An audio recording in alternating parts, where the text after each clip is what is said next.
யோவான் 6:30-31.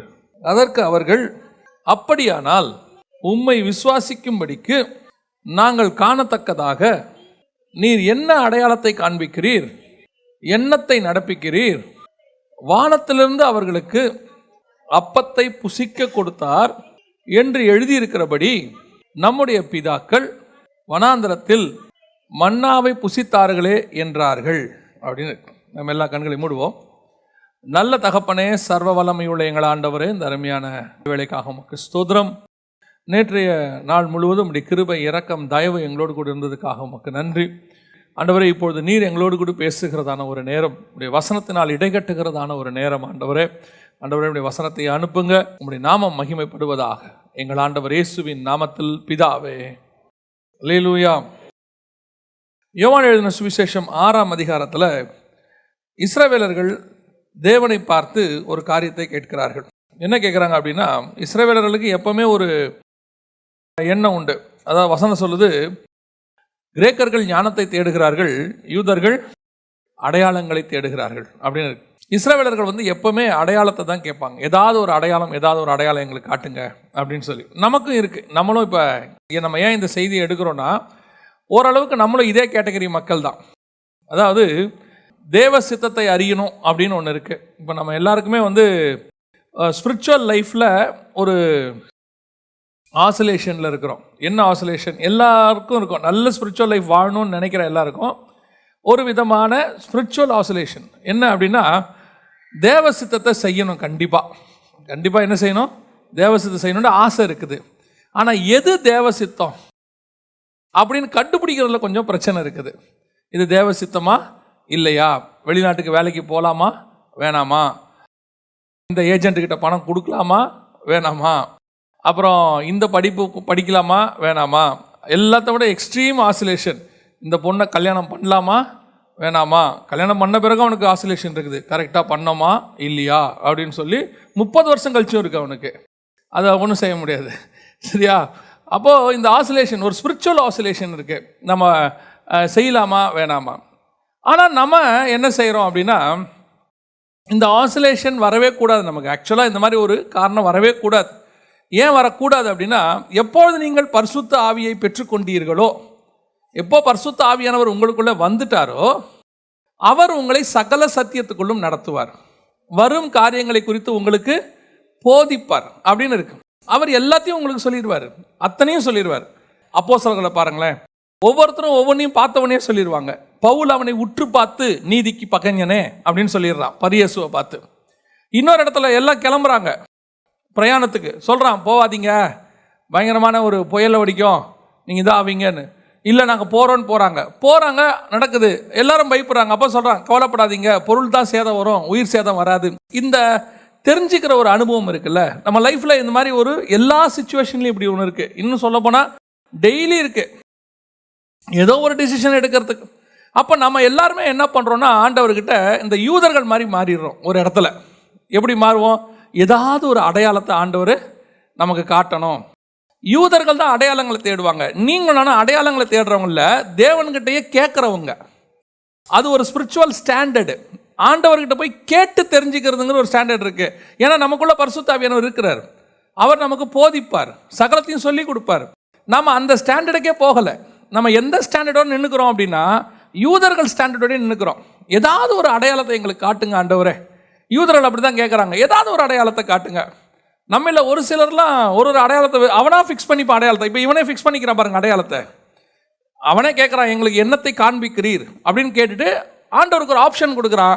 எங்களுடைய பிதாக்கள் காலத்தில் எங்களுக்கு வானத்திலேருந்து ஒரு மன்னாவை அனுப்பி என்ன பண்ணார்? எங்களுக்கு ஒரு அடையாளத்தை கொடுத்தாரு. அந்த மாதிரி நீர் ஏதாவது செய்கிறீரா? நம்மளும் அதே சுச்சுவேஷனில் தானே இருக்கிறோம். பைபிளில் எவ்வளோ அடையாளத்தை காட்டியிருக்கிறீர் ஆண்டவரே, எங்களுக்கு ஒரு அடையாளத்தை காட்ட மாட்டீங்களா அப்படின்னு சொல்லி நம்ம எல்லாரும் என்ன பண்ணிக்கிறோம்? ஒரு அடையாளம் வச்சுக்கிறோம். நான் எதிர்பார்த்த மாதிரி அவங்களே எனக்கு கூப்பிட்டாங்கன்னா அது தேவசித்தம் தான். அவங்க கூப்பிடாட்டி தேவசித்தம் இல்லை. இந்த மாதிரி நமக்கு நாம என்ன பண்ணுறோம்? ஆளாளுக்கு ஒரு அடையாளத்தை ஃபிக்ஸ் பண்ணிக்கிட்டு ஆண்டவர்கிட்ட போயிட்டு இது தேவசித்தமா எனக்கு சொல்லுங்க, அடையாளத்தை காட்டுங்கள் அப்படின்னு சொல்கிறோம். ஆனால் நம்முடைய தேவன் நம்ம மேலே ரொம்ப அன்புள்ளவர். நம்முடைய ஸ்டாண்டர்ட் குறைவாக இருந்தாலும் அவர் விட்டு கொடுக்கறதில்ல நம்மளை. நியாயமாக என்ன பண்ணணும்? போய் முதல்ல காத்திருந்து ஜெபம் பண்ணு, தேவ சத்தம் கேட்கும், நீ என்ன செய்ய தெரிஞ்சுக்கோ அப்படின்னு சொல்லணும். ஆண்டவர் என்ன செய்கிறாரு? நம்ம மேலே கிருபை உள்ளவர்.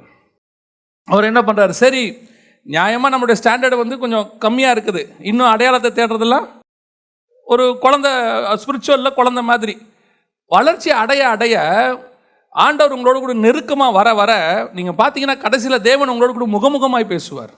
நம்முடைய தேவன் அப்படிப்பட்டதான ஒரு தேவன். முகமுகமாக பேசுவார், சத்தத்தை கேட்க பண்ணுவார், தரிசனங்களை கொடுப்பார், வேத வசனத்தின் வழியாக பேசுவார். எவ்வளோ இருக்குது. ஆனால் நம்மால் வந்து இன்னும் எதை தான் வச்சுருக்கிறோம்? ஏதாவது ஒரு அடையாளத்தை கேட்கலுங்க, அதுவும் அவனுக்கு ஏற்ற அடையாளமாக வச்சுப்பான். இவன் சொல்கிறா பாருங்க, மன்னாவை கொடுங்கன்ற மாதிரி நம்ம ஏரியாக்குள்ளேயே அடையாளம் வச்சுப்போம். மேனேஜர் அவராக வந்து என்னை கையை பிடிச்சி குலுக்குனாருன்னா கர்த்தருக்கு ஸ்தோத்திரம், அது தேவசித்தம். யாரையாவது விட்டு அனுப்புனாருன்னா அது தேவசித்தம் இல்லை. எப்படி பாருங்க, அன்னைக்கு மேனேஜர் லீவ் போட்டுருவார். இவன் கன்ஃபியூஸ் ஆகி உட்காந்துருப்பான், இது தேவசித்தமா இல்லையான்னு. அதுக்கு தான் சொல்ல வரேன். அப்போது இந்த மன்னா அவங்க கேட்குறாங்க, அவங்களே அந்த அடையாளத்தையும் ஃபிக்ஸ் பண்ணிக்கிறாங்க.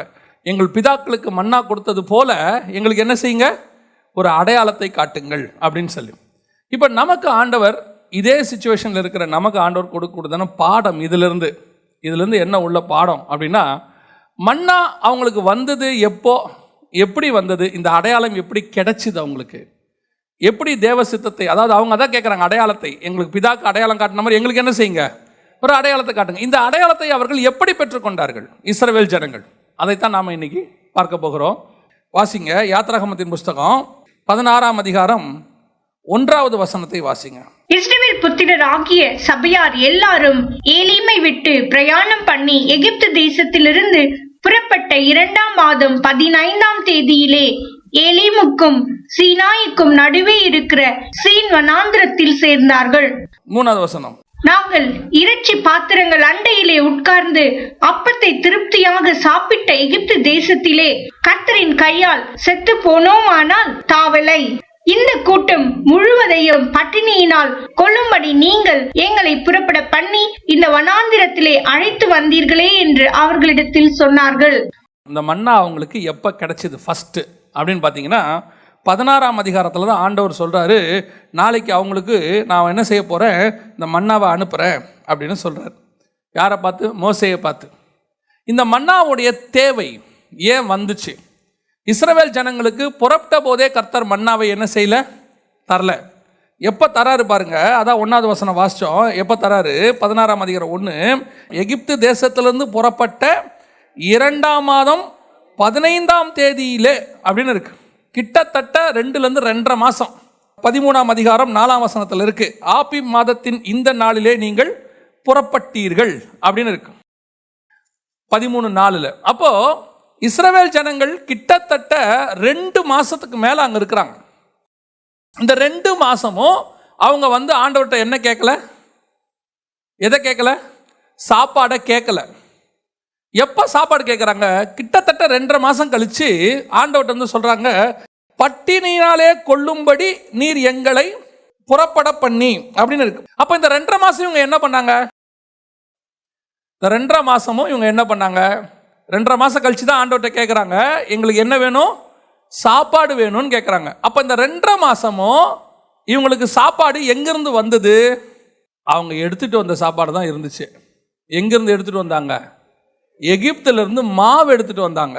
பைபிள் சொல்லுது, யாத்ராகமத்தின் புஸ்தகத்தில் ஆண்டவர் அவங்கள சொல்றாரு, யாத்ராகமம் 12:34, பிசைந்த மா புளிக்கும் முன் ஜனங்கள் அதை பாத்திரத்துடனே தங்கள் வஸ்திரங்களில் கட்டி தங்கள் தோளின் மேல் எடுத்துக்கொண்டு போனார்கள். 39, எகிப்திலிருந்து அவர்கள் கொண்டு வந்த பிசைந்த மாவை புளிப்பில்லா அப்பங்களாக சுட்டார்கள். அப்போ இந்த 2.5 மாசமும் அவங்களுக்கு என்ன இருந்துச்சு? அப்பம் இருந்துச்சு. எங்கிருந்து கொண்டு வந்த அப்பம்? எகிப்திலிருந்து கொண்டு வந்த அப்பம். அப்போ எகிப்திலிருந்து கொண்டு வருகிற அப்பம் இருக்கிற வரைக்கும் இவர்களுக்கு வானத்திலிருந்து மன்னா வரவில்லை. அதான் ரொம்ப முக்கியம். வானத்திலிருந்து உங்களுக்கு மன்னா எப்போ வரும் அப்படின்னு கேட்டிங்கன்னா, நீங்கள் கையில் வச்சிருக்கிற எகிப்தின் மாவு தீந்து போனால் மட்டும்தான் வானத்திலிருந்து மன்னா உங்களுக்கு கிடைக்கும். அல்லேலூயா. இன்னைக்கு நிறைய பேர் மன்னாங்கிறது வசனத்தை குறிக்குது, வானத்திலிருந்து வரதுங்கிறது வெளிப்பாடுகளை குறிக்குது. பரிசுத்த ஆவியானவரால் கொடுக்கப்படுகிற ஒரு வசனம், அல்லது தேவனிடத்திலிருந்து இறங்கி வருகிறதான வாக்கு தத்தம், அல்லது தேவனிடத்தில் இறங்கி வருகிற ஒரு அடையாளம், அல்லது தேவனிடத்திலிருந்து வரக்கூடியதான ஒரு ஆசீர்வாதம், ஸ்பிரிச்சுவல் பிளஸிங், ஆவிக்குரிய ஆசீர்வாதம். அப்போ எப்போ வரைக்கும் உங்களுக்கு இந்த மன்னாவை பற்றின எண்ணம் வராது, எப்போ வரைக்கும் தேவனிடத்தில் கேட்கணுங்கிற எண்ணம் வராது அப்படின்னா, நீங்கள் ஏற்கனவே எகிப்திலிருந்து கொண்டு வந்த ஆசீர்வாதங்கள் உங்கள் கரங்களில் இருக்கிற வரைக்கும் நீங்கள் தேவனிடத்திலிருந்து எதையும் கேட்க மாட்டீர்கள். வானத்தில் இருந்த மேலான காரியத்தை கேட்க மாட்டீங்க. தேவன் உங்களுக்கு மேலான காரியத்தை கொடுக்கணும்னா முதல்ல உங்கள் கையில் உள்ளது எல்லாம் தீர்ந்து போனோம். எங்கிருந்து கொண்டு வந்தது? எகிப்திலிருந்து கொண்டு வந்தது. இன்னைக்கு நிறைய பேர் ஆண்டவர்கிட்ட இருந்து பல காரியங்களை பெற்றுக்கொள்ள முடியாமல் இருக்கிறாங்க. என்ன காரணம்? எதனால அவங்களால பெற்றுக்கொள்ள முடியல? ஆவிக்குரிய வாழ்க்கைக்கு வந்திருக்கிறோம், தேவனோடு கூட இங்கே வசனங்களை கேட்குறோம், நல்லா தான் நம்ம ஆராதிக்கிறோம், எல்லாம் செய்கிறோம். ஆனால் பல நேரங்களில் தேவனிடத்திலிருந்து நமக்கு மன்னா வர மாட்டேங்குது. பல நேரத்தில் தேவனிடத்திலிருந்து தேவ சித்தம் அறிகிற அறிவு நமக்கு வர மாட்டேங்குது. ஆண்டவருடைய பிளான் நமக்கு தெரிய மாட்டேங்குது. அதான் நான் சொல்லுவேன், நம்ம அத்தனை பேருக்கும் கர்த்தர் ஒரு பிளான் வச்சிருக்கிறார். உன்னுடைய காலங்கள் என்னுடைய கரங்களிலே வரையப்பட்டிருக்கிறது, ஆண்டவர்கிட்ட இருக்கு. நமக்கு அந்த பிளான் தெரியுமா? நம்முடைய திட்டம் நமக்கு தெரியுமா? நிறைய பேர் என்ன சொல்லுவாங்க, அது எப்படிங்க ஃபியூச்சர் தெரியும்? ஃபியூச்சர்லாம் நமக்கு யாருக்குமே தெரியாது. ஆனால் பைபிளில் பாருங்கள், ஃபியூச்சரை சொல்லுவேன்னு தான் சொல்கிறார் ஆண்டவர், சொல்ல மாட்டேன்னு சொல்ல. வரும் காரியங்களை குறித்து என்னிடத்தில் கேளுங்கள், நான் உங்களுக்கு மறு உத்தரவு அருளுவேன். இயேசு கிறிஸ்துவை பாருங்க, நடக்கிற எல்லா சம்பவத்தையும் முன்னாடியே சொல்லிடுவார். சொல்லிட்டு சொல்றாரு, நான் இதை உங்களுக்கு முன்பே சொல்லவில்லையா அப்படின்னு கேட்கிறாரு. ஏன் இந்த வேதாகமத்தை எடுத்துக்கொள்ளுங்க, அவர் எழுதி கொடுத்துட்டு போய் 2000 வருஷத்தான சம்பவங்கள் எல்லாம் இதில் இருக்கு, முன்னாடியே எழுதி கொடுத்துருக்கிறார். அதே மாதிரி தான் தனிப்பட்ட முறையில் ஒவ்வொருத்தருக்கும் ஆண்டவர் அவங்களுக்கு உரியதை அவங்க கிட்ட ஆண்டவர் சொல்லுவார். இதை கேட்க வேண்டிய நம்முடைய பொறுப்பு. சிம்சன் பிறக்கிறதுக்கு முன்னாடியே அவன் எப்படி பண்ணணும், எப்படி வளர்க்கணும் எல்லாம் சொல்லி கொடுத்துட்டார். மோசே பிறக்கும் போதே அவன் என்ன பண்ணுவான், ஏது பண்ணுவாங்கிறது ஆண்டவர் திட்டம் பண்ணிட்டார். மோசையை அழைக்கும் போதே நீ என்ன பண்ணுவே, யாரை விடுதலையாக்குவா எல்லாம் சொல்லி கொடுத்துட்டார். யோவான் ஸ்நானகன் பிறக்கும் போதே அவன் என்ன செய்வான்றது ஆண்டவர் சொல்லி கொடுத்துட்டார். ஆண்டவர் சொல்ல மாட்டேன்னு சொல்ற ஆண்டவர்ல அதுவும் கேட்டா கண்டிப்பா சொல்லுவார். ஏன் பல நேரங்களிலே நாம பிளைண்டா உட்கார்ந்துருக்கிறோம்? ஏன் பல நேரங்களிலே நாம அறியாமைக்குள்ள உட்கார்ந்துருக்கிறோம்? என் ஆவிக்குரிய வாழ்க்கையில் இது சரியா தப்பா, போலாமா வேணாமா, நடக்கலாமா நடக்க வேணாமா, பிஸ்னஸ் ஆரம்பிக்கலாமா ஆரம்பிக்க வேண்டாமா, இந்த ஊரை விட்டு போலாமா இருக்கலாமா, கன்ஃபியூஷன். ஏன் கன்ஃபியூஷன்? பேசுகிற தேவனை கூட வச்சிருக்கிறவங்களுக்கு ஏன் இந்த பிரச்சனை? ஜீவனுள்ள தேவனை வச்சிருக்கிறவங்களுக்கு என்ன பிரச்சனை? இஸ்ரவேல் ஜனங்கள் தீர்க்கதரிசியை வச்சிருந்தாங்க, தீர்க்கதரிசிகிட்ட போய் தேடி போறாங்க. தீர்க்கதரிசியை தேடி போய் அவங்களுக்கு ஒரு கான்ஃபிடென்ட் இருந்துச்சு.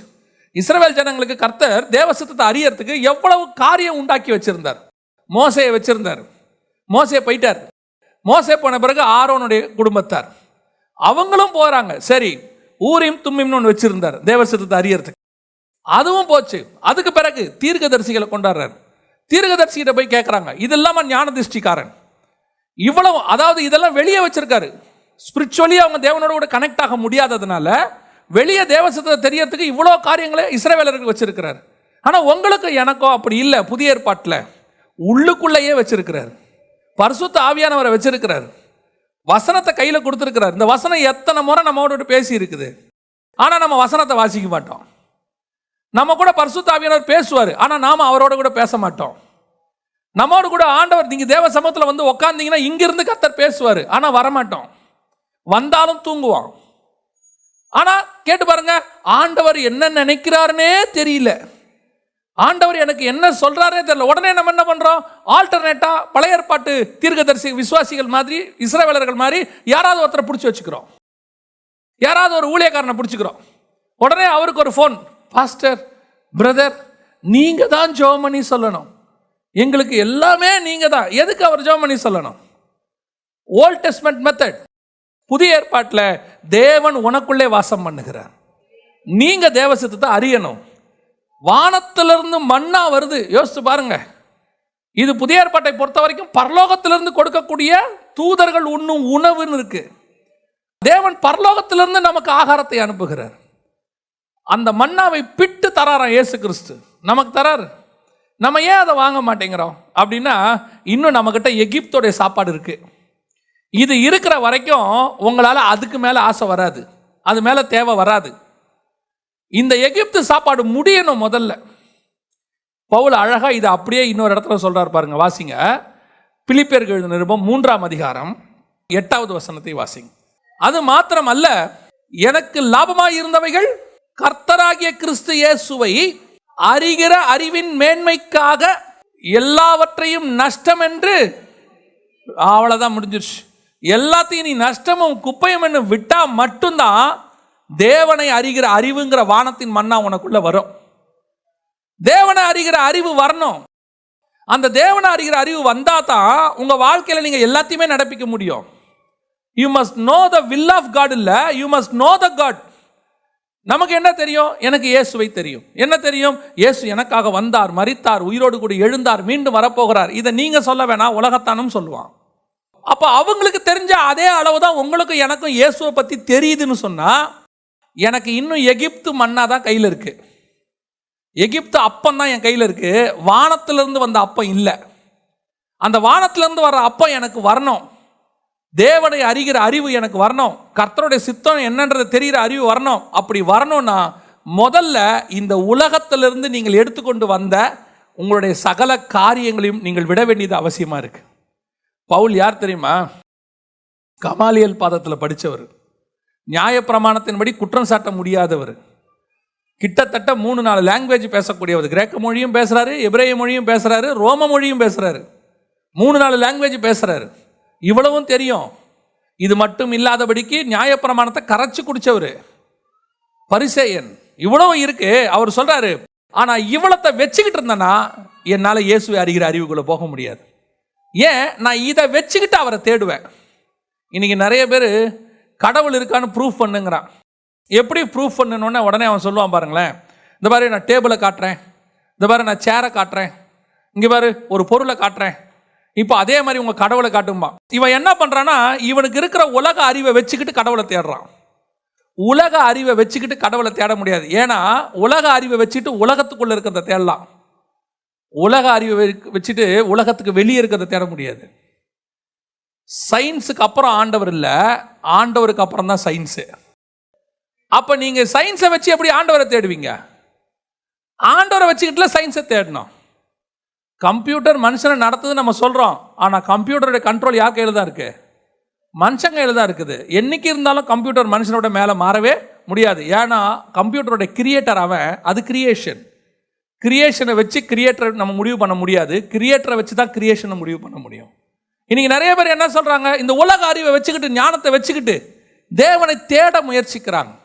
நம்மளும் அப்படித்தான். பல நேரங்களில் நமக்கு பயங்கரமான நாலேஜ் இருக்குது, நல்லா படிச்சிருக்கிறோம்.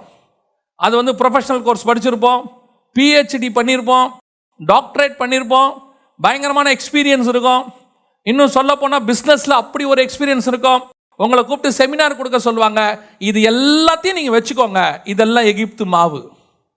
2.5 மாதம் உதவும். ஆனால் ஸ்பிரிச்சுவலி நீங்கள் பட்டினியாக தான் இருப்பீங்க. ஒரு நாள் ஸ்பிரிச்சுவல் பட்டினி இருக்கும். அது வரணும்னா இது தீரணும், இது இல்லாமல் போகணும். இது இல்லாமல் போகிற நிலை வந்தால்தான் ஆண்டவரே நான் ஒன்றும் இல்லைங்கிற இடத்துக்கு நீங்கள் வரணும். அப்படி வந்தால் தான் தேவனை அறிகிற அறிவு வரும். சிலர் இன்னைக்கு இந்த யூடியூப்லாம் வந்துருச்சு, நிறையா வீடியோஸ் வந்துருச்சு, வாட்ஸ்அப் இருக்குது, எல்லாம் இருக்குது. ஸோ நம்ம என்ன பண்ணுறோம், நிறைய அந்த உலக ஞானத்தை தேடுறோம் நம்மளே. இப்போலாம் ஒரு 3 நிமிஷம் வீடியோ வருது, பிரபஞ்சம் உண்டானது எப்படி. அடுத்து 4 நிமிஷம் வீடியோ வருது, டைனாசர் இறந்தது எப்படி. அடுத்து இந்த தியரி எப்படி. எல்லாமே தமிழில் கிடையாது, அவன் லாங்குவேஜில் கிடைக்குது. இப்போ நம்ம என்ன பண்ணுறோம், 3 நிமிஷம் 5 நிமிஷம் தான் சொல்லி இந்த ஸ்டஃப் எல்லாத்தையும் என்ன பண்ணுறோம், தூக்கி போடுறோம். நம்மளை அறியாமலேயே நமக்குள்ளே என்ன தருது, நமக்கு இதெல்லாம் தெரியுது, தெரிஞ்சு வச்சிருக்கிறோம். யாராவது கேட்டால் பேச முடியும், நம்ம அதை யூஸ் பண்ணுறோம் அப்படின்லாம் சொல்கிறோம். ஆனால் உங்களுக்கு நான் ஒன்று சொல்கிறேன், எவ்வளவுக்கு எவ்வளோ வேர்ல்ட்லி ஸ்டஃப்பை உள்ளே போடுறீங்களோ அவ்வளவுக்கு அவ்வளவு ஸ்பிரிச்சுவல் ஸ்டஃப் குறையும் உங்களுக்கு. இதுக்கு நம்ம ஒரு காரணம் வேற சொல்லுவோம். என்ன சொல்லுவோம் தெரியுமா, இந்த ஸ்பிரிச்சுவல் காரியத்துக்காக தான் நான் இதை யூஸ் பண்ண போகிறேன். நான் உங்களுக்கு என்ன வச்சே சொல்கிறேன். 2004 இந்த ஊழியத்துக்கு வந்தபோது நிறைய படிப்பேன், எக்கச்சக்கமாக. அப்போல்லாம் வந்துட்டு கம்ப்யூட்டர் வந்து பெருசு, இந்த மாதிரி மொபைல் எல்லாம் இல்லை. அப்போது உட்காந்து நைட்டெல்லாம் உட்காந்து சிஸ்டமில் படிச்சுக்கிட்டு இருப்பேன். 3 மணி நேரம் 4 மணி நேரம் எல்லாம் அப்படி யூஸ் பண்ண நிறைய விஷயம் படிக்க ஆரம்பித்தோம். அப்போ படிக்க எல்லாமே மினிஸ்ட்ரிக்கு தான் யூஸ் பண்ணுறோம். அலெக்சாண்டருடைய பயோகிராஃபி படிக்கிறோம், எடுத்த உடனே இங்கே மினிஸ்ட்ரிக்கு அதை யூஸ் பண்ணுறோம். எல்லாம் நல்லது, அதில் எதுவும் இது இல்லை.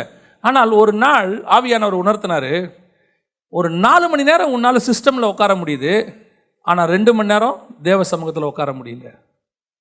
சரின்னு போய் தேவ சமூகத்தில் உட்காந்தோம்னா இந்த 4 மணி நேரம் நம்ம படித்தது அங்கே ஓடிக்கிட்டு இருக்கோம். இதை எப்படி யூஸ் பண்ணலாம் மினிஸ்ட்ரியில்? இவ்வளவும் எந்த பேஸ் பண்ணி தான் இருக்குது? ஸ்பிரிச்சுவலை பேஸ் பண்ணி இருக்கு. ஆனால் என் தேவனுக்கும் நானும் நடக்கிறதுக்கு அது எதுக்கு என்னவா இருக்குது? தடையா இருக்குது. பல நேரங்கள் அது தடையா இருக்குது. நீங்கள் பார்த்துருப்பீங்கன்னு நினைக்கிறேன். பல நேரங்களில் இந்த மாதிரி காரியங்கள் உங்களை தேவனோடு கூட சஞ்சரிக்க தடுக்கும். உங்கள் டேலண்ட் இருக்கு, அது ஸ்பிரிச்சுவலாக கூட யூஸ் ஆகும். அது இன்னும் ஒரு படி நான் மேலே போய் உங்களுக்கு சொல்கிறேன் பாருங்களேன். வாசிங்க யாத்திராகமத்தின் புஸ்தகம் 12:34 வாசிங்க. பிசைந்த மா புளிக்கும் முன் ஜனங்கள் அதை பாத்திரத்துடனே தங்கள் வஸ்திரங்களில் கட்டி தங்கள் தோள் மேல் எடுத்துக்கொண்டு போனார்கள். நல்ல கவனிங்க, இப்படி கொண்டு போகவோ சொல்லி உத்தரவு போட்டதே கர்த்தர் தான். இந்த எகிப்திலிருந்து மாவை கொண்டு வர சொன்னது யாரு? ஆண்டவர் தான் சொன்னார். அதுவும் எப்படி கொண்டு வரணும்? புளிப்பில்லாம கொண்டு வா. புளிப்பில்லாததுன்னா அப்படின்னா நம்ம ஸ்பிரிச்சுவலி பார்த்தீங்கன்னு சொன்னா கள்ளோபதேசம், கலப்படம் இல்லாதது, பியூரா நல்ல மாவை கொண்டா. அப்போ கொடுத்தது யார் தான் சொன்னது? கர்த்தர் தான் சொன்னார். புளிப்பில்லாத அப்பங்கிறது இஸ்ரவேலர்கள் சாப்பிட வேண்டியது. அது எகிப்திலிருந்து இல்லை, அது கானான்ல வரணும். ஆனால் எகிப்திலிருந்து கர்த்தர் கொண்டாட சொல்றாரு. அப்போ இதெல்லாம் கொடுத்தது யார் தான்? கர்த்தர் தான் கொடுத்தாரு. ஆனால் ஒரு நாள் வரும், அடுத்த மன்னா வரணும்னா கர்த்தர் கொடுத்த இதை விட்டா தான் நீ அடுத்த மன்னாவை பெற முடியும். இதை கொடுத்ததும் கர்த்தர் தான். நான் சொல்றது உங்களுக்கு புரியுதா? இதை கொடுத்ததும் கர்த்தர் தான். இப்போ எகிப்தில் மோசேயை கொண்டு போய் பார்வோன் வீட்டில் வளர வச்சது யாரு? கர்த்தர் தான் வளர வச்சார். அப்படிதானே? வளர வச்சார். ரைட்.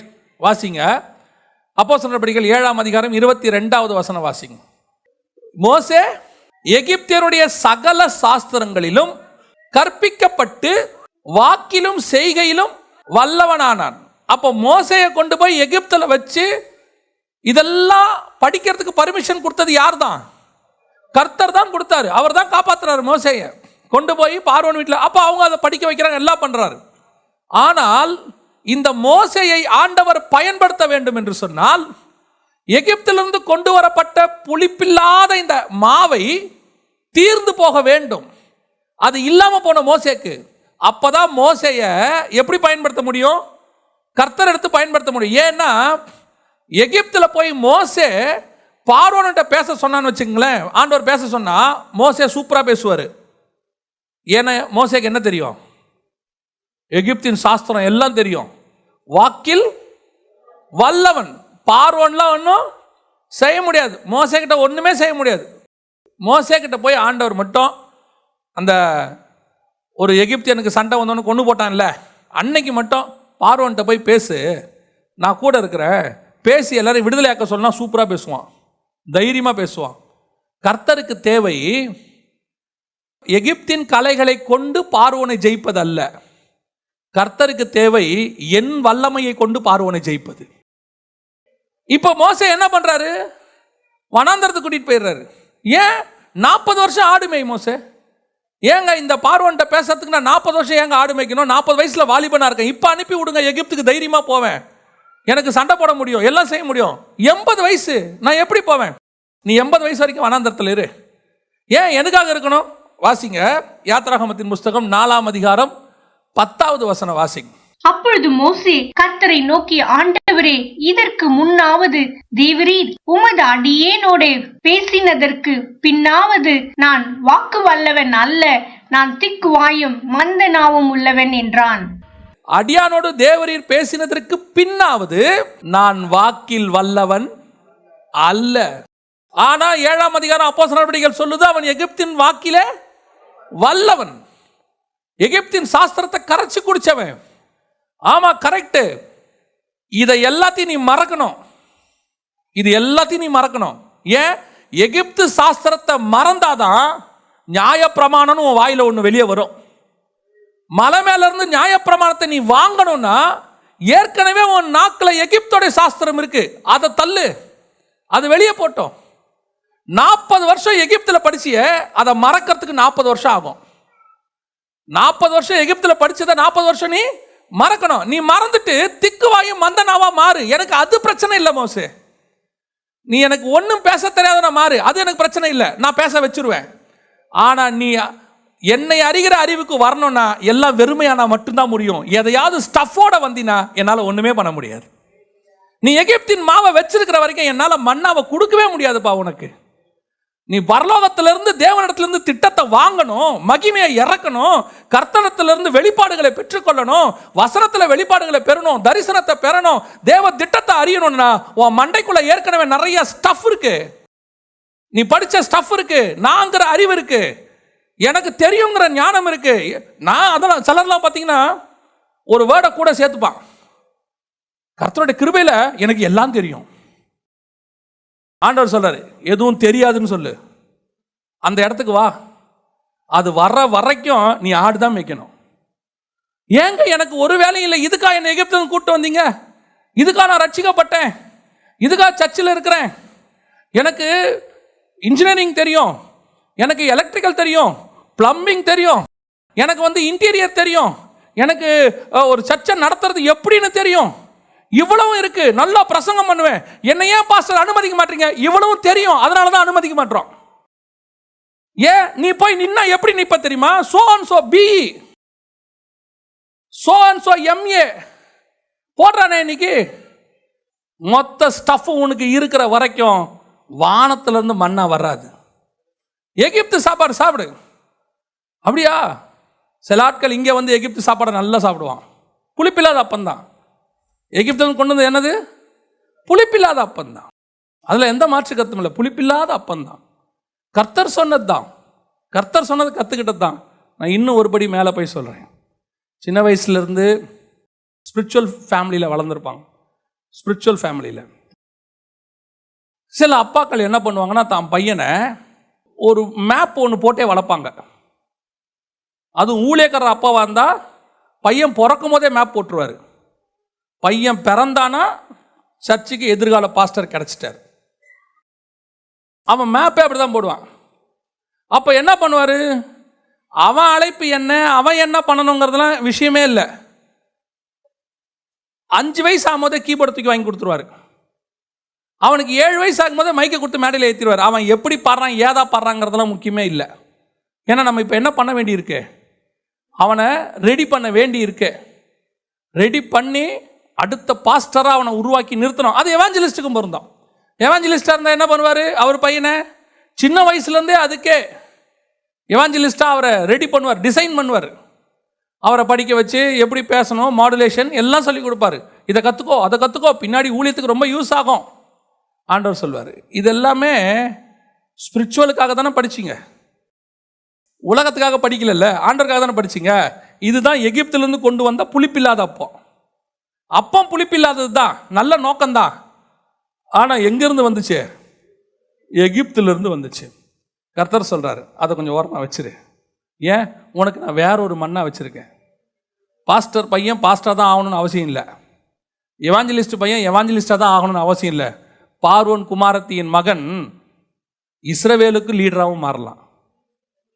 பார்வோன் குமாரத்தின் மகன் எகிப்துக்கு தான் லீடர் ஆகணும்னு அவசியம் இல்லை. பார்வோன் குமாரத்தின் மகன் இஸ்ரவேலுக்கும் லீடராக மாறலாம். இஸ்ரவேலில் ஆடு மேய்க்கிறவன் எகிப்துக்கும் பிரதமராக மாறலாம். வானத்தின் மண்ணா எங்கிட்ட இருக்கு, உன்னை பற்றி உன்னுடைய ஸ்டஃப் எங்கிட்ட இருக்கு. உனக்கு அது எப்போ கிடைக்கும் தெரியுமா? என்கிட்ட இருக்கிறது முதல்ல தீர்ந்து போகணும். இல்லை ஆண்டவரே, நான் ஒன்றும் இல்லை ஆண்டவரே, இதனால் ஒன்றும் பண்ண முடியாது. கொஞ்சம் நஞ்சம் தாட்டு இருக்கவே கூடாது நம்மக்கிட்ட. அந்த எது வேணா இருக்கட்டும், படிப்பறிவோ எது வேணாலும் இருக்கட்டும். இதெல்லாம் மினிஸ்ட்ரிக்கு வரும்போது, கர்த்தர்கிட்ட வரும்போது, கர்த்தர் உங்களை பயன்படுத்த வேண்டும் என்று விரும்பினால் அதான் நான் ஆரம்பத்தில் சொன்ன பாருங்க. இவன் ஒரு பிளானை ஆண்டவர்கிட்ட சொல்லிட்டு அடையாளத்தை கேட்குறான். இப்படி மண்ணா வந்துச்சே, அந்த மாதிரி எனக்கு ஒரு அடையாளத்தை காட்டுங்க. இவனே சாய்ஸ் கொடுக்குறான். அதுதான் இவனுக்குள்ள இருக்கிற அறிவு. அப்போ நம்ம என்ன பண்ணுறோம்? நமக்கு ஒரு அறிவு இருக்கு, இந்த ஆப்ஷனை கர்த்தருக்கு கொடுக்குறோம். நான் சொல்கிறேன், எந்த ஆப்ஷனும் கொடுக்காதீங்க. அப்போ என்ன செய்யணும்? முதல்ல இந்த அறிவை தூக்கிடுங்க. அறிகிற அறிவு, தேவனை அறிகிற அறிவு வரணும்னா அதுக்கு முன்னாடி உங்களுக்கு இருந்துச்சு இல்லை? லாபமான அனைத்து. எது லாபமான அனைத்து? B first class. எது லாபமான அனைத்து?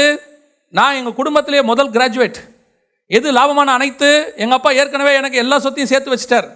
இப்போ என்ன பண்ண போறீங்க? ஆக்சுவலாக பின்னாடி ஒரு இடம் இருக்குது, சர்ச்சு கட்டலான்னு இருக்கேன்.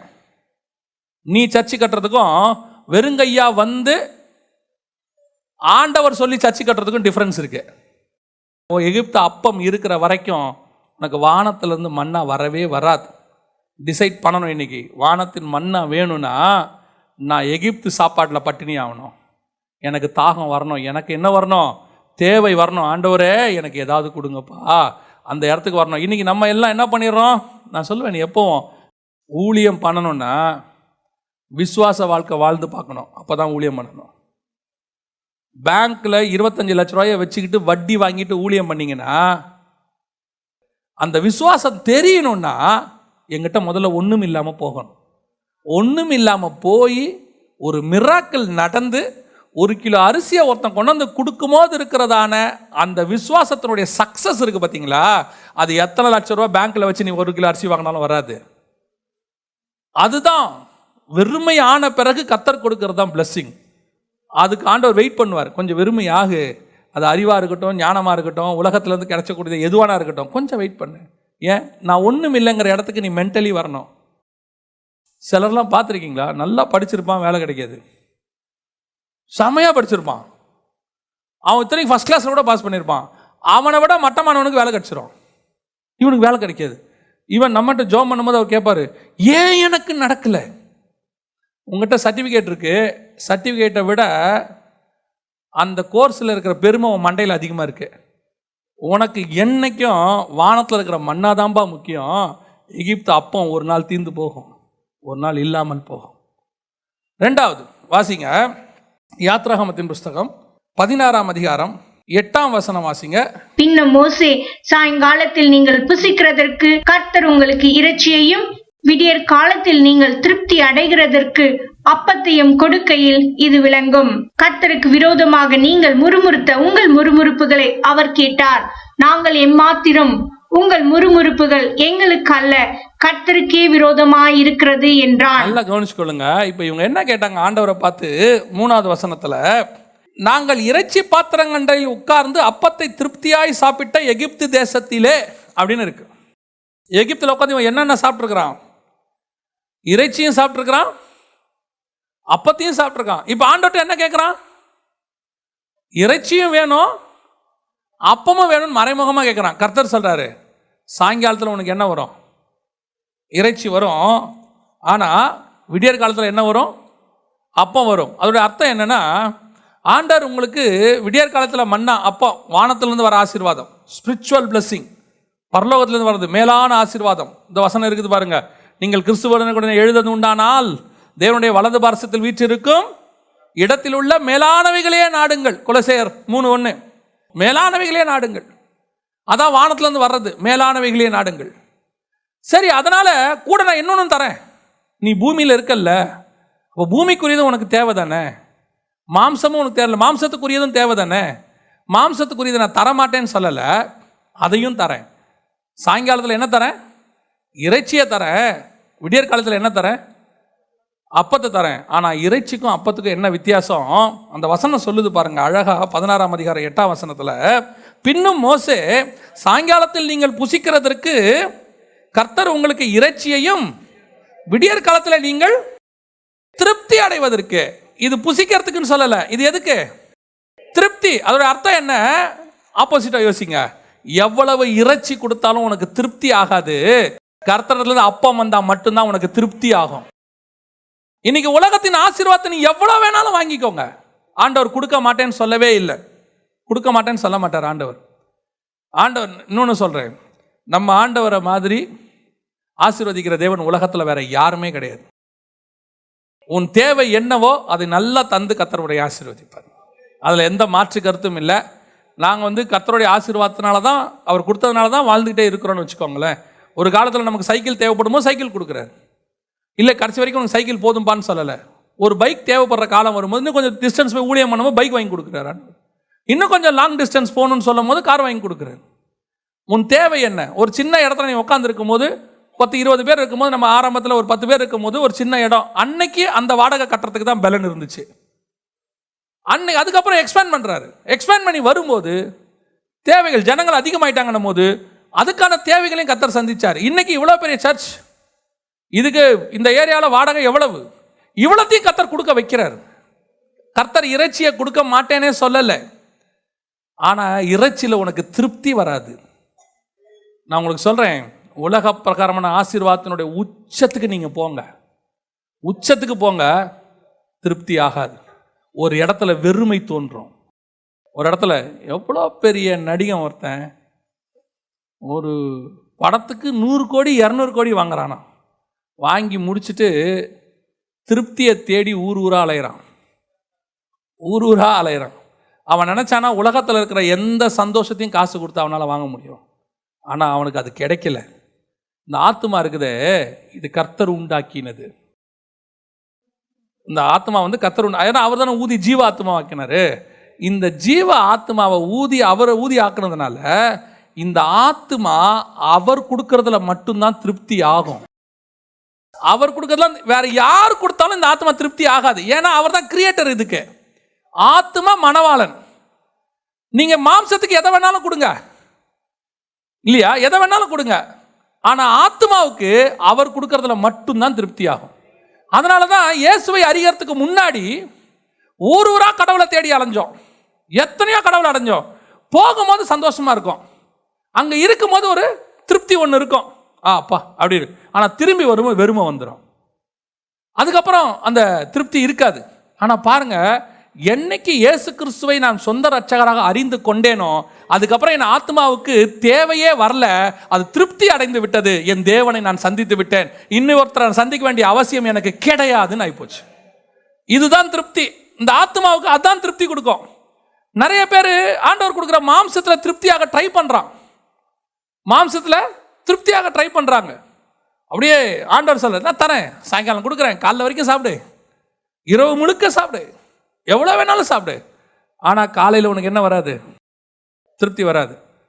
ஆனால் காலையில் ஒன்று தருவேன் பாரு, வானத்துலேருந்து தருவேன் பாரு, அது பனி விலகும் போது அந்த ஏர்லி மார்னிங்கில் அதிகாலையில் என்னை தேடுகிறவன் கண்டடைகிறான். நான் உங்களுக்கு சொல்கிறேன், காலை வேளையில் தேவ சமூகத்தில் உட்காந்து ஒரு ப்ரெசன்ஸில் நீங்கள் தியானம் பண்ணி பாருங்க, பைபிள் வாசித்து பாருங்க, அதுக்கு ஈக்குவலான நேரத்தை நீங்கள் வேற எதுலையுமே பார்க்க முடியாது. அவ்வளவு ஒரு மகிமை இருக்கும், அந்த சந்தோஷம் ஒன்று இருக்கும். தேவனை பார்க்கணும். காலையில் நீங்கள் ரெகுலராக ஆண்டவரோட இந்த விடியற் காலத்தில் அவரோடு கூட ப்ரெசன்ஸில் உட்காந்துட்டீங்கன்னா, ஒரு நாள் உட்காரலன்னா உங்களுக்கு தெரியும், அந்த நாளே உங்களுக்கு இழந்த மாதிரி இருக்கும், ஏதோ ஒன்று பயங்கரமாக மிஸ் பண்ண மாதிரி இருக்கும். ஒரு பையனுடைய வாழ்க்கையில் நடந்த சம்பவம், ஒரு வாலிப பையன் வாழ்க்கையில் நடந்த சம்பவம். அவன் தினந்தோறும் தேவ சமூகத்தில் காலையில் காத்திருக்கிற ஒருத்தன், டெய்லி காத்திருப்பான். அப்போது அவனுடைய ஜெப நேரம் வந்து மத்தியானம், ஆஃபீஸ் ஹவர்ஸில் 1 மணி நேரம் அவன் கேப் கொடுப்பாங்க, அந்த 1 மணி நேரம் அவன் ஜெபம் பண்ணுவான். ஒரு நாள் ஆஃபீஸ் ஹவர்ஸில் முடிச்சுட்டு ஜெபம் பண்ண போகிறதுக்கு முன்னாடி அவன் ஏதோ ஒன்று வேலை நடக்கும்போது ஒரு சின்ன ஆக்சிடென்ட் ஆயிடுச்சு, பயங்கரமாக ஆக்சிடென்ட். ஹாஸ்பிட்டலில் தூக்கிட்டு போயிட்டாங்க. தூக்கிட்டு போயிட்டு அந்த ஜெப நேரம் வருது, 12 மணிலேருந்து 1 மணி வரைக்கும் இவன் அன்கான்ஷியஸில் இருக்கான். இது வந்து நடந்த சம்பவம், அதுக்கப்புறம் டாக்டர் சொன்னது. அந்த 12 மணிலேருந்து 1 மணி வரைக்கும் அந்த பையன் பக்கத்தில் எந்த டாக்டர்ஸும் போகவே முடியல. ஒரு விதமான பிரசன்ஸ், ரூமுக்குள்ளேயே போக முடியல. இவங்களுக்கும் புரியல, என்ன பண்ணுறதுன்னு தெரியல.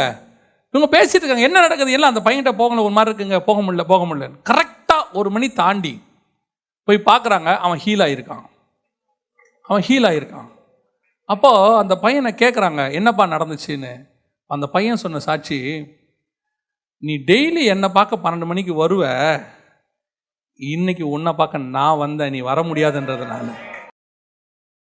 நம்ம தேவன் அப்படிப்பட்டதான ஒரு தேவன், அவ்வளவு சென்சிட்டிவாக கூட இருப்பார். நீ இறைச்சியில் திருப்தியை பார்க்க நினைக்காதீங்க. பணத்தில் உங்களுக்கு திருப்தி வராது, நம்பர் தான் இருக்கும், அதில் வந்து ஒரு சந்தோஷம் இருக்கும், அப்பா சாவர வரைக்கும் நம்மக்கிட்ட பணம் இருக்குடான்னு.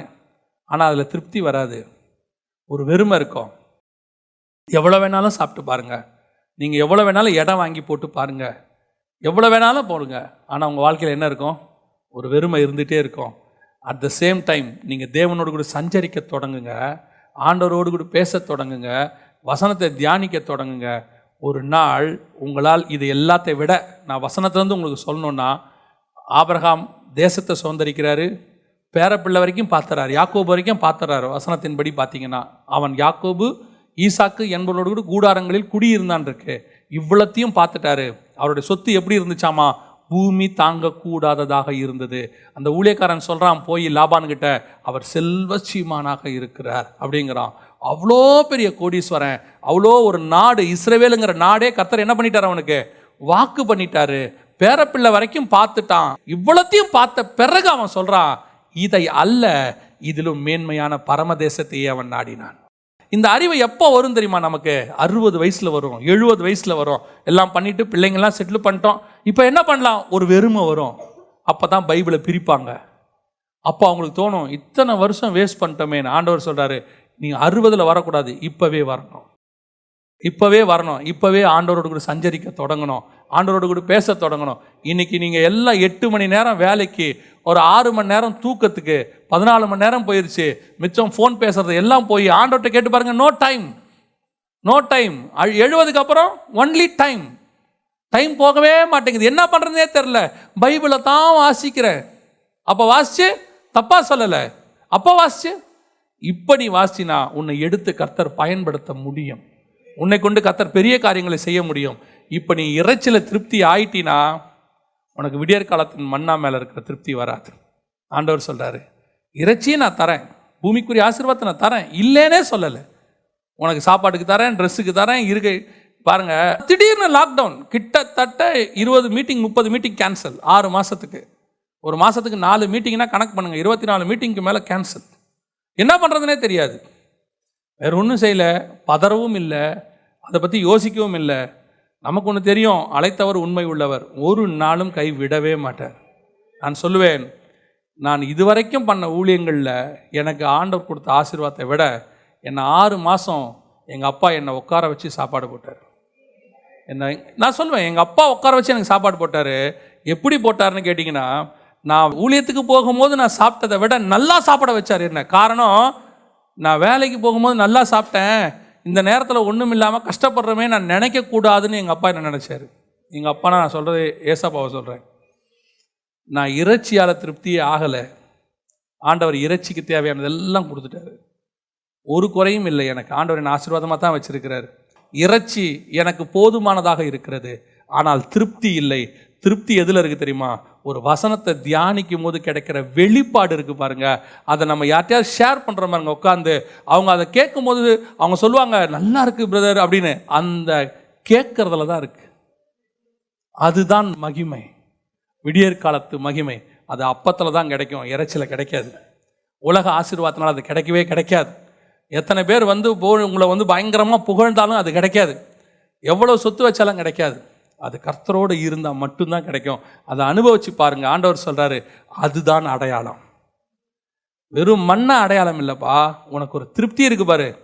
நீ சொல்கிற பாரு, என் தேவனாகிய கர்த்தர் என்னை போஷிக்கிறார்னு, அதுதான் அடையாளம். கடைசியாய் ஒரு காரியம் வாசியுங்கள்.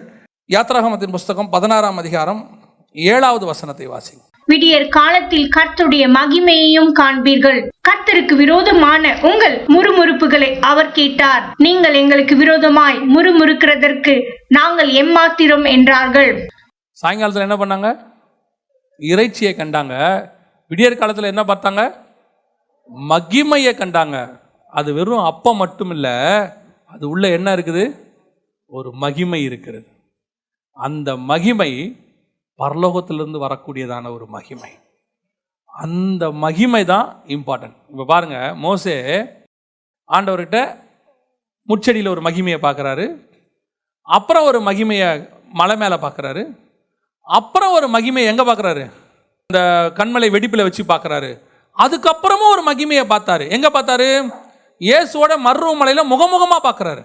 இவ்வளோ மகிமையை மோசே பார்த்துட்டாரு.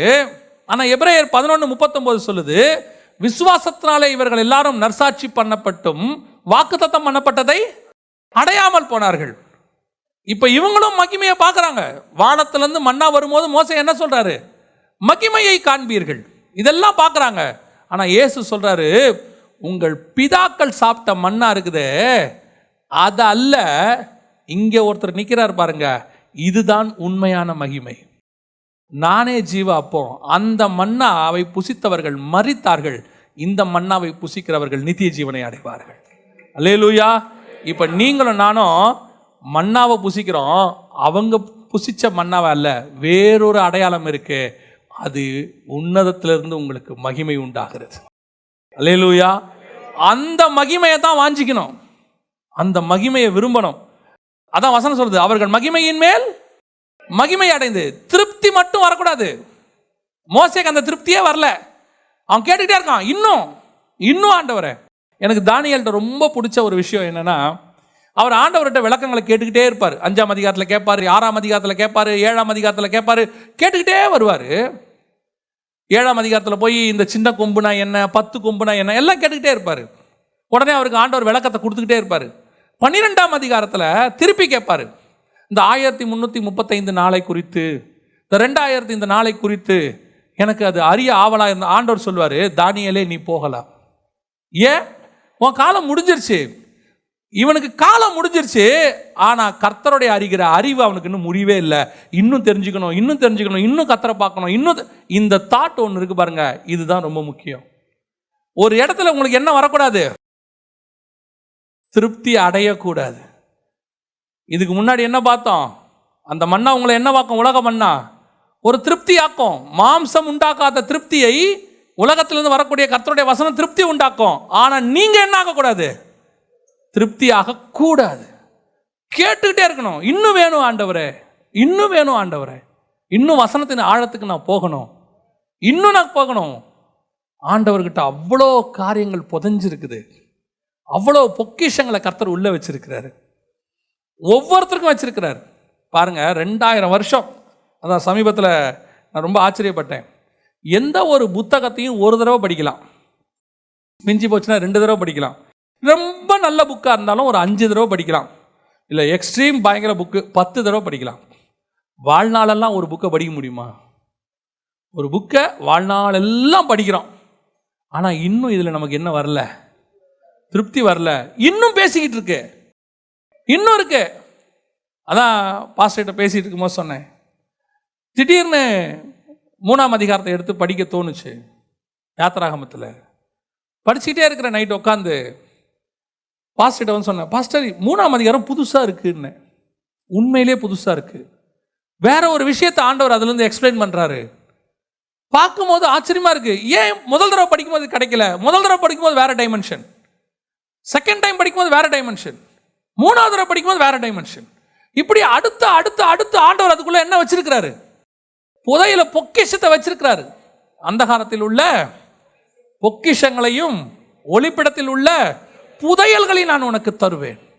அவ்வளோ கர்த்தர் வச்சிருக்கிறாரு. ஆனா உங்களுக்கு மட்டும் என்ன வரக்கூடாது, சிலருக்கெல்லாம் படிச்சாச்சு, ஒரு தடவை படிச்சாச்சு, 2 தடவை படிச்சாச்சு. நான் சொல்றேன், அந்த வாஞ்சையோட விடியற் காலத்தில் அந்த மகிமை வேணும்னு சொல்லி படிச்சு பாருங்க, அது மகிமையின் மேல் மகிமை அடையும். தேவ சமூகத்தில் ஆண்டவர் வசனத்தின் மூலமாக பேசிக்கிட்டே இருப்பார். நீங்கள் யாருக்கிட்டையாவது போய் ஷேர் பண்ணுவீங்க, அவங்க சொல்லுவாங்க, என் லைஃப்பில் இப்படி ஒரு வெளிப்பாடை நான் கேட்டதில்லைம்பாங்க. இப்படி ஒரு காரியத்தை இது வரைக்கும் நான் என்ன செய்யலை, கேட்டதில்லை, இப்படி ஒரு மெசேஜை நான் பார்த்ததில்லை, இப்படி சொல்லுவாங்க. அதுதான் கர்த்தர் உங்களுக்குன்னு கொடுத்த மன்னான்னு அர்த்தம். மற்றவங்களத எடுத்து பேசுறது ஒன்று இருக்கு, அது தப்பு கிடையாது. இப்போ நாங்களுமே நிறைய மெசேஜை கொஞ்சம் பேர் ரெஃபரன்ஸ்லாம் எடுப்போம், எடுக்காமல் பேச முடியாது. இன்னும் சொல்ல போனால் அத்தனை பேரும் பவுல் எழுதின ரெஃபரன்ஸ் தான் எடுத்து பேசுகிறோம். ரெஃபரன்ஸ் எடுக்காமல் பேச முடியாது. ஆனால் அதுக்கு நடுவில் உங்களுக்குன்னு ஒரு ரெவலேஷன் கொடுப்பாரு. அது வானத்திலேருந்து வரக்கூடிய மன்னாவாக இருக்கும், அது வெளிப்பாடாக இருக்கும். ஆண்டவர்கிட்ட கேட்கணும். நீங்கள் படிங்க, மற்ற புக்ஸை படிக்க வேணான்னு சொல்ல, கமெண்ட்ரிஸ் படிங்க, அது உங்கள் இஷ்டம், படிக்கிறது படிக்காதது. ஆனால் உங்களுக்குன்னு உள்ளதை ஆண்டவர்கிட்ட கேட்கணும். ஆண்டவர் சொல்வார், நீ காலையில் போ, அங்கே ஒரு மகிமை இருக்கும், அங்கே ஒரு மகிமை உனக்கு காண்போம். நீங்கள் அதை மட்டும் நைட்டு வச்சு பாருங்க, காலையில் அது என்னவா இருக்கு, மகிமை. நைட்டு வச்சுட்டு காலையில் எடுங்க, மண்ணா என்னவாயிரும்? பைபிள் என்ன சொல்லுது? பூச்சி பிடிச்சிரும், நாற்றம் எடுத்துரும். அதோட அர்த்தம் என்ன தெரியுமா? Each and every day morning you will see the ஃப்ரெஷ்ஷாக நியூ ஹோலினஸ், நியூ க்ளோரினஸ் ஆண்டோட்ட நீங்கள் பார்க்க முடியும். அதான் நம்ம சாரணவராஜம் அழகாக சொல்லுவாங்க, ஒரு பாட்டு இருக்கு, புது எண்ணெயால் புது பலத்தால் புதிய கிருபை புது கவியால். ஒவ்வொரு நாள் காலையிலையும் அவருடைய கிருபை எப்படி இருக்கிறது? புதிதாக இருக்குது. அவருடைய மகிமை ஃப்ரெஷ்ஷாக இருக்கும். ஆண்டவர்கிட்ட கேட்டு பாருங்க, ஆண்டவரை இன்னைக்கு என்ன வச்சுருக்கீங்க, இன்னைக்கு என்ன ஸ்டஃப் வச்சுருக்கீங்க. காலையில் இந்த பைபிள் படிக்கிறது, தேவ சமூகத்தில் உட்காருக்கிறத அறக்க பறக்க செய்யக்கூடாது. சிலர்லாம் பார்த்தீங்கன்னா சாப்பிடும் போது நின்றுக்கிட்டே சாப்பிடுவான். இந்த பிள்ளைங்கள்லாம் ஸ்கூலுக்கு போகும்போது பார்த்துருக்கீங்களா, போதும் போதும் போதும் போதும்ட்டு பாதி வாயில் இருக்கும், பாதி ஆட்டோவில் இருக்கும் இல்லையா? நம்ம இன்னைக்கு பிஸி ஷெட்யூல் ஆகிட்டோம்ல, அந்த பிஸி ஷெட்யூலில் நம்ம செய்கிறது எல்லாமே எப்படி தான் இருக்குது, பயங்கரம். குளிக்கும் போதே குளிச்சுட்டு இருக்கும்போது ஒருத்தன் தட்டுறான் பின்னாடி, டைம் ஆச்சு வாங்க போகணும். நம்ம அறக்க பறக்க குளிச்சு அறக்க பறக்க சாப்பிட்டு, அதுவும் 2 வீலரில் நீங்கள் வேலைக்கு போகணுன்னு சொன்னால் அதை விட பிபி ஏறுற விஷயம் வேறு ஒன்றுமே இருக்காது. அவ்வளோ பரபரப்பு. அப்படி பைபிள் வாசிக்கக்கூடாது. 6 மணிக்கு போனால் தான் வேலைக்கு டைம்னா 4 மணிக்கு ஏந்திரிங்க. தேவனுக்கு 1 மணி நேரத்தை கொடுத்து பாருங்க. அவரோடு கூட அந்த அறக்க பறக்க பேசவே கூடாது. அவரோட ஆண்டவரே டைம் இல்லை நாளைக்கு மீட் பண்ணலான்லாம் சொல்லக்கூடாது. அந்த மாதிரி காலையில் ஆண்டவருக்கு என்ன செய்யக்கூடாது, டைம் கொடுக்கக்கூடாது. உட்காரணும் தேவ சமூகத்தில், ஆண்டவர்கிட்ட கேட்கணும், இன்னைக்கு புது கிருபை, புது மகிமை ஆண்டவரே, ஒவ்வொரு நாளும் புதுசு புதுசாக அது வருது பாருங்க, அதுதான் அடையாளம். அப்படி உங்ககிட்ட கொடுக்கறது ஒரு அடையாளம். அதை நீங்கள் பிட்டு ஒரு நாள் அநேகருக்கு கொடுக்கும்படி கர்த்தர் செய்வார், எடுத்து பயன்படுத்துவார். முதலாவது, இந்த மன்னாவை நீங்கள் என்ன செய்யணுமா, வசனம் சொல்லுது, இறைச்சியை நீங்கள் புசிக்காதபடிக்கு. இறைச்சியில் என்ன ஆகக்கூடாது, திருப்தி ஆகக்கூடாது. இறைச்சியில் திருப்தி ஆகவே கூடாது. நீங்கள் தேவனுடைய மன்னாவில் தான் திருப்தி ஆகணும். 2வது, இந்த மன்னாவில் ஒரு மகிமை இருக்குது, அந்த மகிமையை ஒவ்வொரு நாளும் வாஞ்சிக்கிறோம். கடைசியாக, உங்கள் கையில் உள்ள எகிப்தியனுடைய மாவு தீந்தா மட்டும்தான் இந்த மன்னா கிடைக்கும். எனக்குள்ள ஸ்டஃப் எங்கிட்ட உள்ளது, நாம் சின்ன வயசுலேருந்து கொண்டாந்தது, இது எல்லாம் க்ளோஸ் ஆகிட்டு நான் ஒன்றும் இல்லை ஆண்டவரே, வெறுங்கையாக வந்திருக்கிறேன், திக்குவாயும் மந்தனாவாக இருக்கிறேன், இப்போ என்னை பேச வைங்கன்னு சொல்லுங்கள். எகிப்தின் சாஸ்திரங்கள் அழிந்து போகும், நியாயப்பிரமாணம் அழிந்து போகாது. நியாயப்பிரமாணத்தின் நிறைவேறுதலாக கிறிஸ்து வந்தார்னு வசனம் சொல்லுது. அப்போனா அழியாத வசனங்களை கர்த்தர் உங்களுக்கு கொடுப்பார். அல்லேலூயா. நம்ம ஜெபம் பண்ண போகிறோம் தேவ சமூகத்தில், ஆண்டவரை நோக்கி பார்க்க போகிறோம். இன்றைக்கி எல்லாம் ஒரு ஜெபம் பண்ண போகிறோம். ஆண்டவரே, என்ன அப்படி ஒரு விசேஷித்த மகிமையினால் நிரப்புங்க ஆண்டவரே. வசனத்தின் மேலே விசேஷித்த ஒரு கிருபை எனக்கு கொடுங்கப்பா. அதை விரும்பணும்னு சொல்லுங்கள். முடிஞ்சால் எழுந்திரிப்போமா தேவ சமூகத்தில், நான் வேணுச்சு நிற்போமா ஒரு நிமிஷம் எல்லாம் ஆண்டவரை நோக்கி. ஆண்டவரே, நான் பைபிள் வாசிக்கும் போது, ஜெபத்தில் வந்து உட்காரும் போது ஒரு விசேஷித்த மகிமை இருக்கணும்ப்பா. நான் எங்கிட்ட இருக்கிற எல்லா இறைச்சியை பார்க்கிலும், எங்கிட்ட இருக்கிற படிப்பு, எங்கிட்ட இருக்கிற உலக ஞானம், எங்கிட்ட இருக்கக்கூடியதான ஆஸ்தி சம்பாத்தியம், கிராண்டான பொருட்கள், இதெல்லாம் நீங்கள் கொடுத்தது தான், நீங்கள் கொடுத்த இறைச்சி தான். ஆனால் இதில் நான் திருப்தி ஆகக்கூடாது. கர்த்தர் தான் சாயங்காலத்தில் இறைச்சியை கொடுத்தாரு. உங்களுக்கு கொடுத்த ஆசீர்வாதம்லாம் கர்த்தர் கொடுத்தது தான், பிசாசு கொடுத்தது கிடையாது. கர்த்தர் உங்களுக்கு ஆசீர்வாதத்தை கொடுக்குறார், தேவ பிள்ளைகளுக்கு தராரு. அவங்க உண்மைக்கு தக்கதாக, உத்தமத்துக்கு தக்கதாக, அவங்க உழைப்புக்கு தக்கதாக கர்த்தர் கொடுக்குறாரு. இன்னைக்கு நம்ம எல்லாம் ஆசீர்வாதமாக தான் இருக்கிறோம். ஆண்டவர் நல்ல இருப்பிடம் கொடுத்துருக்கிறாரு, நல்ல ஆகாரம் கொடுத்துருக்காரு, நல்ல உடை கொடுத்துருக்கிறாரு, நல்ல பிள்ளைகளை கொடுத்துருக்கிறாரு, நல்ல குடும்பத்தை கொடுத்துருக்கிறாரு. இதெல்லாம் கர்த்தர் கொடுத்த ஆசீர்வாதம் தான். ஆனால் இது இறைச்சி, இதில் திருப்தி அடைஞ்சிடக்கூடாது. திருப்தி எதில் அடையணும் தெரியுமா? உன்னோட ஸ்பிரிச்சுவல் விஷயங்களில் தான் திருப்தி அடையணும். அந்த நித்திய ஜீவனை சுதந்திரிக்க ஒருத்தன் வந்தான், அவனுக்கு பாருங்க எல்லாம் இருக்குது, ஆனால் அவன் ஒரு வெறுமை இருக்கு அவனுக்குள்ள. அவன் கேட்குறான், என்கிட்ட எல்லாம் இருக்கு, ஆனால் நித்திய ஜீவனை சுதந்திரிக்கணும், என்ன பண்ணணும்? ஆண்டவர் சொல்றாரு, இந்த இறைச்சியை விட்டுடு. அது அவன் சம்பாரிச்சதெல்லாம் நியாயமான பணங்க, அவன் சம்பாரிச்சதெல்லாம் நியாயமான பணம். ஏன் தெரியுமா? அவன் நியாயப்பிரமாணத்தின்படி குற்றம் சாட்ட முடியாதவன். அவன் தேவன் தான் அவனுக்கு ஆசீர்வச்சிருக்கிறாரு.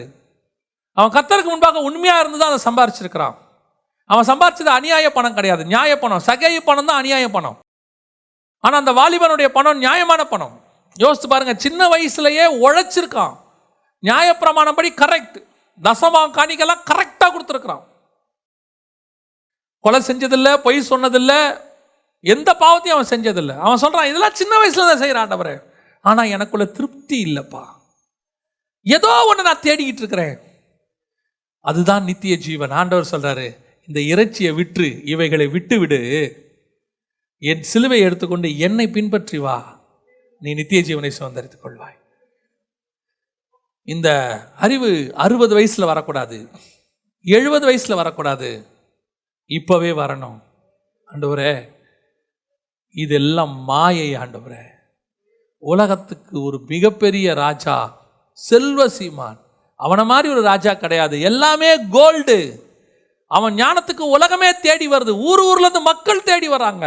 அப்படிப்பட்ட ராஜா சொல்றான் எல்லாம் மாயை, மனதுக்கு சஞ்சலமா இருக்கிறது. இதெல்லாம் ஏன் ஆண்டவர் எழுதி கொடுத்திருக்கிறார் தெரியுமா? அவன் வச்சிருந்ததுல லட்சத்துல ஒரு பங்கு கூட நம்மகிட்ட இல்லை, கொஞ்சம் தான். அவனோட கம்பேர் பண்ணா கொஞ்சம் தான். அதுலயே இறைச்சில் நீ திருப்தி ஆயிட்டீனா, ஒரு படிப்பு, ஒரு டிகிரி, ஒரு வேலை, அதுலயே திருப்தி ஆயிட்டீங்கன்னா எப்போ விடியற் காலத்து மன்னா கிட்ட போவீங்க? எவ்வளவு சாப்பிட்டாலும் திருப்தி ஆகக்கூடாது. நான் மன்னாவுக்கு காத்திருக்கிறவன். இறைச்சி சாயங்காலம், காலையில மன்னா வரும், ஒரு புது மன்னா நாளைக்கு வரும், கர்த்தர் எனக்கு தருவார்னு ராத்திரி படுக்கும் போகும் போதே சந்தோஷமா படுக்கணும். என்னை காலை தோறும் அவர் எழுப்புகிறார். ஏசாயா 50 சொல்லுது, அவர் காலை தோறும் என்னை எழுப்புகிறார், கற்றுக்கொள்ளுகிறவனை போல எனக்கு சொல்லிக் கொடுக்கிறார். எல்லா வீட்லையும் காலையில துதி சத்தம் கேட்கணும், எல்லா வீட்லையும் காலையில ஆராதனை இருக்கணும். 7 மணி 8 மணி 9 மணி வரைக்கும் தூங்குறது. நீங்க காலையில ஜெபம் பண்ணிட்டு தூங்குங்க, ஒரு பிரச்சனை இல்லை. வேலை இல்லாட்டி நீங்க தூங்கலாம், நோ இஷ்யூஸ். ஆனா காலையில தேவ சமூகத்தில் உட்கார்ந்துட்டு தூங்கு. அப்புறமா 12 மணி வரைக்கும் மொபைல் பார்க்கறது, 1 மணி வரைக்கும் லேப்டாப் பார்க்கறது, 1 மணி வரைக்கும் டிவியை பார்க்கறது. சிலருடைய ஆன்லைன் ஸ்டேட்டஸை பார்த்தீங்கன்னா மறுநாள் காலையில 2 மணி 1:30 மணின்னு இருக்கு. எப்படி காலையில் எழுந்திருக்க முடியும்? அப்ப அந்த காலையில் இருக்கிற மன்னா உனக்கு கிடைக்காமையே போயிடுமே. வெயில் ஏற ஏற அது காணாமல் போயிடும் இருக்கு பைபிள்ல. நீங்க முடிவெடுக்கணும். ஒவ்வொரு நாளும் காலையில தேவ சமூகத்தில் நான் உட்கார்ந்திருப்பேன். மகிமையின் மேல் மகிமையை நான் பார்க்க போகிறேன், மகிமையின் மேல் மகிமையை நான் பார்க்க போகிறேன். எல்லாம் ஒருமனப்படுவோமா?